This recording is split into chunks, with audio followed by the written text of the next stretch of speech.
Hello दोस्तों, नमस्कार। स्वागत है आप सभी लोगों का स्टडी आईक्यू पर। दोस्तों, स्टडी आईक्यू के साथ आप लोग जुड़ चुके हैं और मैं शुभम सरथालिया एक और टॉपिक पे डिस्कस करने के लिए आपके साथ में आ चुका हूं। दोस्तों, आप इंस्टाग्राम और फेसबुक के माध्यम से मेरे साथ कनेक्ट कर सकते हैं। कोई भी आपका डाउट, कोई भी आपकी क्वेरी है, वो आप मुझसे पूछ सकते हैं।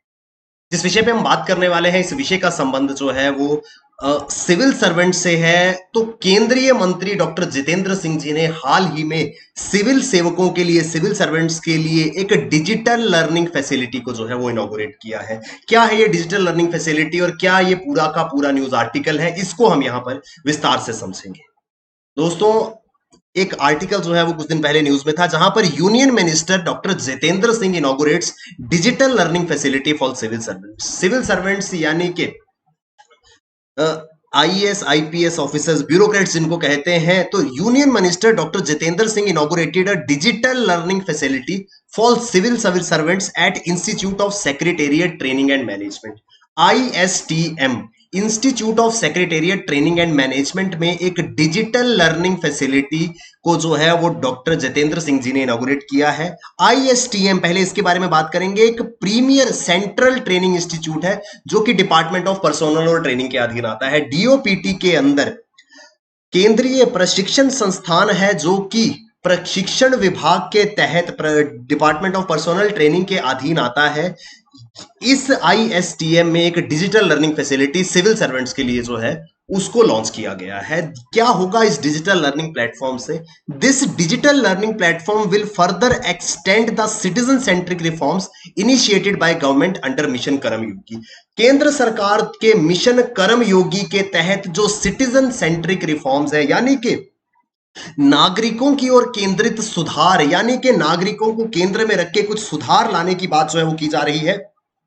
ब्यूरोक्रेटिक रिफॉर्म जो है वो सरकार की ओर से मिशन कर्मयोगी के अधीन किए जा रहे हैं। इस मिशन कर्मयोगी की डिस्कशन अभी हम करेंगे। क्या है ये मिशन कर्मयोगी, क्या इसका पूरा का पूरा जो है वो लक्ष्य है, ये हम अभी समझेंगे। ये कहां पर बनाया गया है? ये डिजिटल लर्निंग प्लेटफॉर्म जो है वो ISTM, institute of secretariat training and management के अंदर बनाया गया है। सचिवालय प्रशिक्षण और प्रबंधन संस्थान, पहले इसके बारे में समझते हैं। आपने सिविल सर्विसेज की ट्रेनिंग के लिए एक संस्थान का नाम सुना होगा जिसको लबासना के नाम से जाना जाता है। उसी तरीके से सिविल सर्वेंट्स के प्रशिक्षण के लिए एक और संस्थान है जिसका नाम है ISTM, institute of secretariat training and management. ये एक सेंट्रल ट्रेनिंग इंस्टीट्यूट है for civil employees, directly managed by DOPT, department of personnel and training, जो कि ministry of personnel, public grievances and pensions, Bharat सरकार के कार्मिक, लोक शिकायत और पेंशन मंत्रालय के अधीन आने वाले कार्मिक और प्रशिक्षण विभाग द्वारा ये संचालित एक संस्थान है जहां पर ट्रेनिंग जो है वो दी जाती है। ये देखिए, सचिवालय प्रशिक्षण एवं प्रबंधन संस्थान, इसको जो है initially central secretariat training school के रूप में बनाया गया था 1948 में। मिनिस्ट्री ऑफ होम अफेयर्स, गृह मंत्रालय के अधीन इसको पहली दफा केंद्रीय सचिवालय सेवा या सेंट्रल सेक्रेटेरिएट ट्रेनिंग स्कूल, जिसको हम कहते हैं प्रशिक्षण स्कूल के रूप में, इसकी स्थापना जो है वो की गई थी। इसका प्राइमरी ऑब्जेक्टिव था, ट्रेनिंग दी जानी थी यहां पर सेंट्रल सेक्रेटेरिएट सर्विसेज को। तो केंद्रीय सचिवालय सेवा में जितने भी लोग नियुक्त किए जाते थे उनका प्रशिक्षण जो है वो यहां पे किया जाएगा। इस उद्देश्य से 1948 में इसको जो है वो सेंट्रल सेक्रेटेरिएट ट्रेनिंग स्कूल के नाम से बनाया था। बाद में 1971 में इसका नाम जो है वो बदल दिया गया। 1971 में इसका नाम बदल करके रख दिया गया institute of secretariat training and management, जो कि जिस नाम से ये आज जाना जाता है। 1971 में इसको ये नाम institute of secretariat training and management जो है वो दिया गया था। इसका उद्देश्य क्या है, इसको मैंडेट क्या मिला है? एंड पहले ये सिर्फ यहां पर हमने बात करी कि ये सेंट्रल सेक्रेटेरिएट सर्विसेज, यानी कि केंद्रीय सचिवालय में जो लोग नियुक्त थे उनको ट्रेनिंग प्रदान करता था, मगर बाद में इसका मैंडेट जो है, इसका जनादेश जो है उसको बढ़ा दिया गया and it included officers of the state government. पहले सिर्फ सेंट्रल सेक्रेटेरिएट के ऑफिसर्स को ट्रेनिंग मिलती थी, लेकिन 1971 के बाद यहां पर state government, union territory administration, central public sector undertakings, central autonomous bodies यानी कि पीएसयूज हो गई, केंद्र शासित प्रदेश हुए, राज्य सरकारें हुई, या अन्य संगठन जो केंद्र के अधीन आते हैं, उन सभी के अधिकारियों को प्रशिक्षण देने का दायित्व जो है वो इस संस्थान को सौंपा गया। इस संस्थान के अंदर हाल ही में ये डिजिटल लर्निंग प्लेटफॉर्म जो है वो इनॉग्रेट किया गया था। ये डिजिटल लर्निंग प्लेटफॉर्म जो है वो केंद्र सरकार के मिशन कर्मयोगी के अधीन आता था। अब यहां पर हमको मिशन कर्मयोगी को समझने की जरूरत है। क्या है मिशन कर्मयोगी, ध्यान से समझेंगे।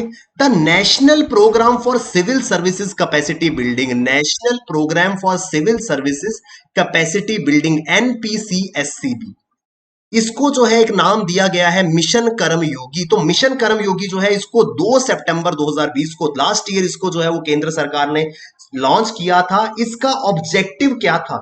Enhancing governance through civil services capacity building. इसके माध्यम से सिविल सेवाओं की क्षमता को बढ़ाना इसका जो है उद्देश्य था।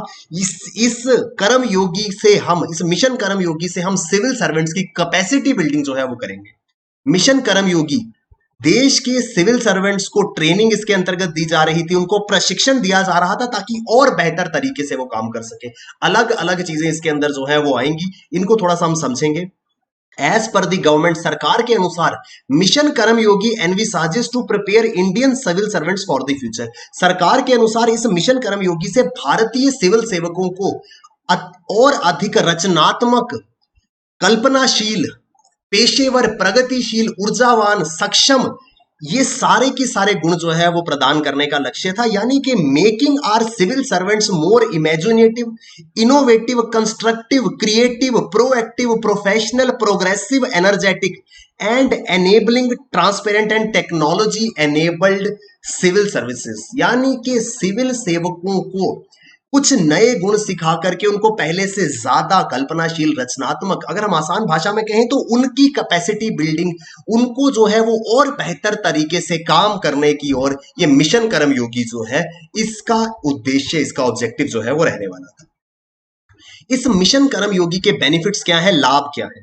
The program will support the transition from rule based to role based HR management, मानव संसाधन प्रबंधन, ह्यूमन रिसोर्स मैनेजमेंट। तो सिविल सर्वेंट जो है वो किसी अन्य इकाई की तरह वो भी इस देश का एक बहुत बड़ा या सबसे बड़ा ह्यूमन रिसोर्स है। तो उन सभी को उनके रोल के आधार पर, अभी तक हम रूल बेस्ड अप्रोच फॉलो करते थे कि नियम जो कहता है उस अनुसार अपॉर्चुनिटीज या दायित्व जो है वो सिविल सर्वेंट को दिया जाए, लेकिन अब यहां पर रोल बेस्ड, कौन सा व्यक्ति, कौन सा अधिकारी कौन सा काम बेहतर तरीके से कर सकता है, उस हिसाब से उसको दायित्व जो है वो सौंपे जाएंगे। So that the work allocation can be done by matching an officials competencies. किसी पर्टिकुलर अधिकारी की क्या कॉम्पिटेंसी है, क्या उसका एजुकेशनल क्वालिफिकेशन हो सकता है और किस पर्टिकुलर फील्ड में वो बेहतर तरीके से काम कर सकता है। फॉर एग्जांपल, अगर कोई पेट्रोलियम इंजीनियर है तो उसको आप, अब एक पेट्रोलियम इंजीनियर जो है वो सिविल सर्वेंट बनता है, उसको डाल दिया जाता है रूरल डेवलपमेंट डिपार्टमेंट में, तो वो अपने कॉम्पिटेंसी का, अपनी क्वालिफिकेशन का कभी यूज नहीं कर पाएंगे। लेकिन अगर उन्हीं को पोस्ट किया जाता है पेट्रोलियम मंत्रालय में, तो शायद वो अपनी क्वालिफिकेशन, अपनी कॉम्पिटेंसी से बेहतर तरीके से काम कर पाएंगे। पहले रूल बेस्ड अप्रोच फॉलो होता था कि रूल कहता है इस व्यक्ति को यहां से वहां ट्रांसफर करना है, अब रोल बेस्ड अप्रोच जो है वो फॉलो की जा रही थी। ये सबसे बड़ा बेनिफिट था। It will harmonize training standards across the country so that there is a common understanding of India's aspirations and development goals. ऐसा नहीं है कि पहले ट्रेनिंग्स नहीं दी जाती थी, प्रशिक्षण आदि पहले भी दिए जाते थे, मगर अलग अलग जगह पे किसी इंस्टीट्यूट का ट्रेनिंग मेथड जो है वो कोई और था, किसी दूसरे इंस्टीट्यूशन का ट्रेनिंग मेथड जो है वो और था। इस वजह से एक हार्मनी जो है वो नहीं बन पाती थी, हर जगह पे अलग अलग रूल्स जो है वो या अलग अलग ट्रेनिंग पैटर्न जो है वो फॉलो किए जाते थे। अब इस मिशन कर्मयोगी के अंतर्गत सिंगल ट्रेनिंग पैटर्न जो है वो पूरे हिंदुस्तान में फॉलो होगा, जिससे कॉमन एस्पिरेशंस और गोल्स जो है वो फॉलो करने में आसानी होगी। This mission Karmayogi is aimed at building future ready civil services, भविष्य के लिए तैयार सिविल सेवा बनाने का उद्देश्य जो है वो इसका है, with right attitude, skills and knowledge aligned to the vision of new India. एक नए इंडिया के, नए भारत के दृष्टिकोण से मिशन कर्मयोगी जो है उसका उद्देश्य रखा गया है कि जितने भी हमारे सिविल सर्वेंट्स हैं, जो ब्यूरोक्रेट्स हैं, उनका दृष्टिकोण, कौशल और ज्ञान जो है वो भविष्य निर्माण की ओर जो है वो अग्रसर होना चाहिए। It will encourage and partner with best in class learning content. यहां पर प्रशिक्षण के लिए, ट्रेनिंग्स के लिए बेस्ट इन क्लास कंटेंट जो है वो दिया जाएगा, which includes public training institutions, university and startup tie-ups, विश्वविद्यालय, इसके अलावा पब्लिक ट्रेनिंग इंस्टीट्यूट्स और स्टार्टअप्स के साथ पार्टनरशिप करके बेहतर से बेहतर कंटेंट और बेहतर से बेहतर चीजें जो है वो ट्रेनिंग पर्पसेस के इस्तेमाल करने का लक्ष्य जो है इस मिशन कर्मयोगी का होगा। इस मिशन कर्मयोगी के अंतर्गत एक IGOT प्लेटफॉर्म जो है वो बनाया गया है। ये भी जो है एग्जाम के पॉइंट ऑफ व्यू से इंपॉर्टेंट हो सकता है। IGOT कर्मयोगी प्लेटफॉर्म, इसके बारे में हम यहां पर समझेंगे। It stands for integrated government online training. Integrated government online training जो है वो इसका नाम रखा गया है। ये जो है ये शिक्षा मंत्रालय के दीक्षा प्लेटफॉर्म के अधीन आता है। एजुकेशन मिनिस्ट्री के दीक्षा प्लेटफॉर्म के अंतर्गत ये IGOT जो है वो आता है। IGOT को कर्मयोगी के साथ में इंटीग्रेट जो है वो किया गया है ताकि निरंतर ऑनलाइन ट्रेनिंग जो है वो दी जा सके। It is a continuous online training platform which would allow all government servants from assistant secretary to secretary level to undergo continuous training depending upon their domain areas. तो सचिव से लेकर सहायक सचिव से लेकर के सचिव तक सभी स्तरों पर सरकारी कर्मचारी जो है वो निरंतर प्रशिक्षण से गुजर सकते हैं, निरंतर ट्रेनिंग जो है वो ले सकते हैं। उनकी ट्रेनिंग जो है वो as per there domain area, जिस भी क्षेत्र में जिस भी पर्टिकुलर एरिया में वो काम कर रहे हैं उस हिसाब से उनको ट्रेनिंग जो है इस IGOT के द्वारा जो है वो दी जाएगी। अब ट्रेनिंग मिलेगी कैसे? यहां पर विभिन्न कोर्सेज होंगे। All kind of courses from international universities will be made available on the platform. इस IGOT प्लेटफॉर्म पर अंतरराष्ट्रीय विश्वविद्यालयों के सभी प्रकार के पाठ्यक्रम जो है वो उपलब्ध कराए जाएंगे। कोई भी ऑफिसर जो है इस प्लेटफॉर्म पर जाकर के अपनी नीड अनुसार ट्रेनिंग जो है, ट्रेनिंग कोर्स जो है वो ऑप्ट कर सकते हैं। Beside capacity building, service matters like confirmation after the probation period, deployment, work assignment, and notification of vacancies, etc., would be eventually integrated with the proposed competency framework.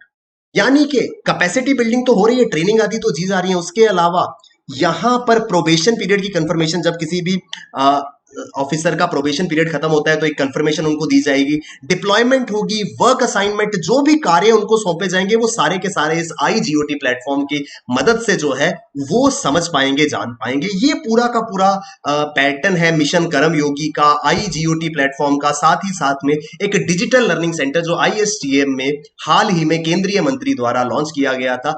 ये हम पूरा का पूरा आर्टिकल जो है विस्तार में समझ रहे थे। आई होप हमको ये आर्टिकल जो है बहुत अच्छे से समझ में आया होगा।